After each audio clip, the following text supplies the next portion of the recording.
And I'm not doing that. And there's nothing you can do to me to make me do it. But if it does come to that, here I am. What you're watching is not a political movement, it's evil.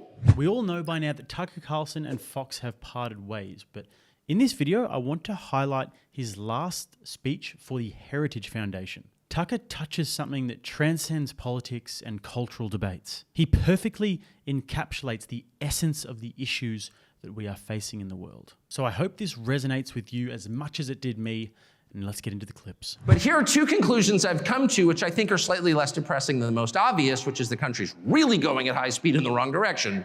Yeah, no kidding. Like in ways that are just unfathomable. And for people, my father's age, for example, who's 82 and such a decent man, and I could go on forever about my dad, who I saw this morning, was born in an orphanage called the Home for Little Wanderers in Boston and became a success and the head of a federal agency and served in the Marine Corps and sort of lived the America that you imagine is possible for people who are smart and try hard and all that. For people of that age, it's too much, actually. The change is too abrupt. They can't metabolize it, really. It's too horrifying.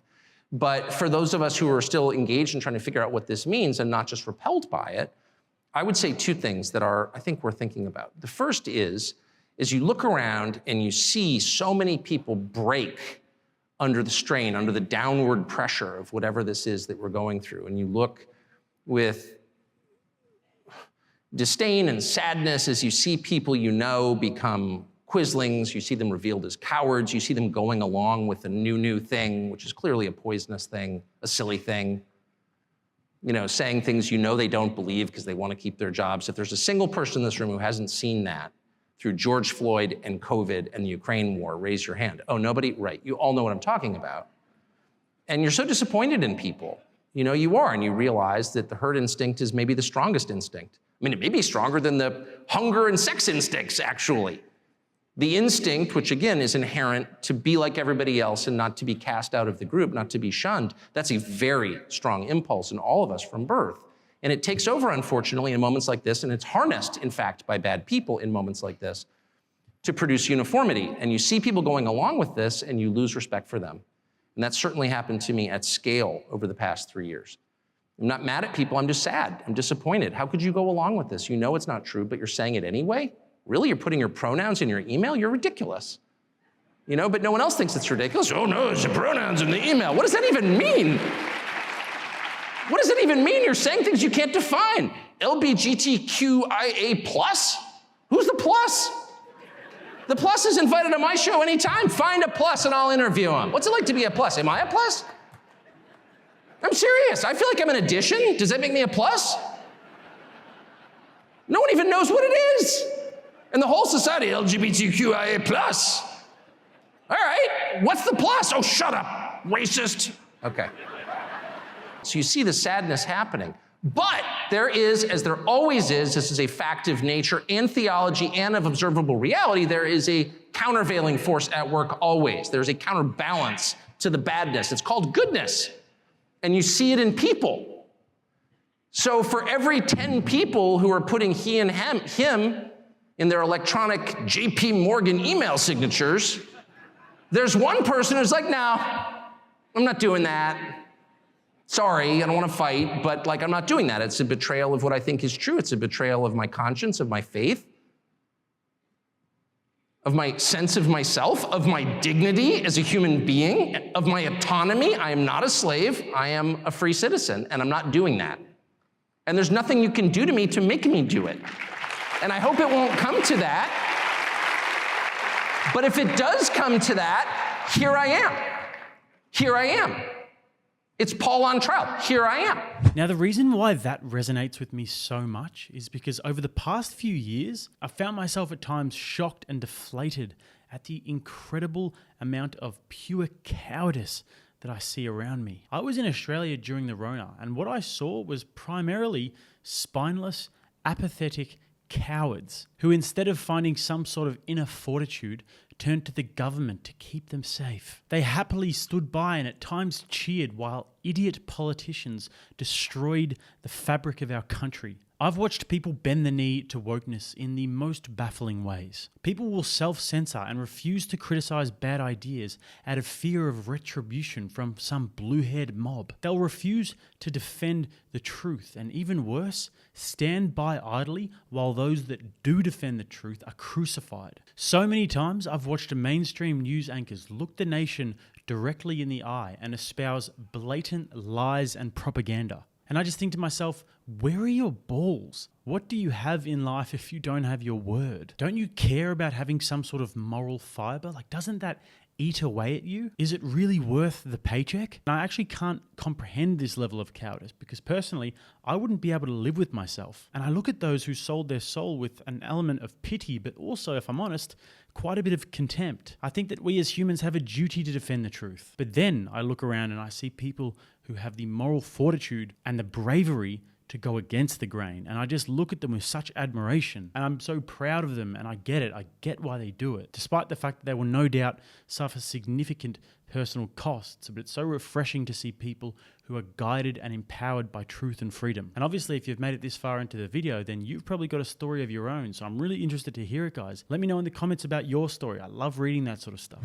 The truth is contagious. Lying is, but the truth is as well. And the second you decide to tell the truth about something, you are filled with this, I don't want to get supernatural on you, but you are filled with this power from somewhere else. Try it. Tell the truth about something. You feel it every day. The more you tell the truth, the stronger you become. That's completely real. It's measurable in the way that you feel. And of course, the opposite is also true. The more you lie, the weaker and more terrified you become.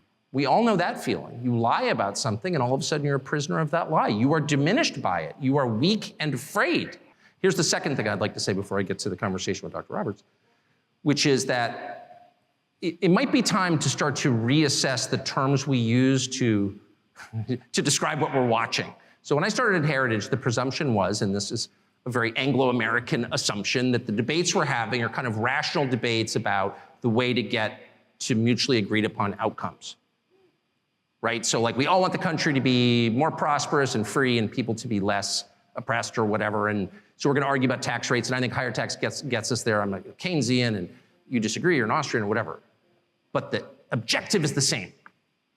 And so we write our papers and they write their papers and may the best papers win. I don't think that's what we're watching now at all. I don't think we're watching a debate over how to get to the best outcome. I think that's completely wrong. I'm just saying this as an observer of what's going on. There is no way to assess, say, the transgenderist movement with that mindset. Policy papers don't account for it at all. If you have people who are saying, I have an idea, let's castrate the next generation. Let's sexually mutilate children. I'm sorry, that's not a political debate. What? There's nothing to do with politics. What's the outcome we're desiring here? An androgynous population? Is that really what are we arguing for that? I don't think anyone could defend that as a positive outcome. But the weight of the government and a lot of corporate interests are behind that. Well, what is that? Well, it's irrational. If you say, well, I think abortion is always bad, well, I think sometimes it's necessary, that's a debate I'm familiar with. But if you're telling me that abortion is a positive good, what are you saying? Well, you're arguing for child sacrifice, obviously. It's not about a teen girl gets pregnant and what do we do about that and victims of rape. I get it. Of course I understand that and I have compassion for everyone involved. But when the Treasury Secretary stands up and says, you know what you can do to help the economy? Get an abortion. Well, that's like an Aztec principle, actually. There's not a society in history that didn't practice human sacrifice. Not one, I checked. Even the Scandinavians, I'm ashamed to say. It wasn't just the Mesoamericans, it was everybody. So that's what that is. What's the point of child sacrifice? Well, there's no policy goal entwined with that. No, that's a theological phenomenon. And that's kind of the point I'm making. None of this makes sense in conventional political terms. When people or crowds of people, or the largest crowd of people at all, which is the federal government, the largest human organization in human history, decide that the goal is to destroy things, destruction for its own sake. Hey, let's tear it down. What you're watching is not a political movement, it's evil, good and evil. What are its products? What do these two conditions produce? Well, I mean, good is characterized by order, calmness, tranquility, peace, whatever you want to call it, lack of conflict, cleanliness. Cleanliness is next to godliness. It's true, it is. And evil is characterized by their opposites: violence, hate, disorder, division, disorganization, and filth. So if you are all in on the things that produce the latter basket of outcomes, what you're really advocating for is evil. That's just true. I'm not calling for a religious war, far from it. I'm merely calling for an acknowledgement of what we're watching, which is not what, and certainly not backing the Republican Party. I mean, ugh. I'm not making a partisan point at all. I'm just noting what's super obvious. Like, those of us who are in our mid-50s are caught in the past in the way that we think about this. One side's like, no, I've got this idea, and we've got this idea, and let's have a debate about our ideas. They don't want a debate. Those ideas won't produce outcomes that any rational person would want under any circumstances. Those are manifestations of some larger force acting upon us. It's just so obvious.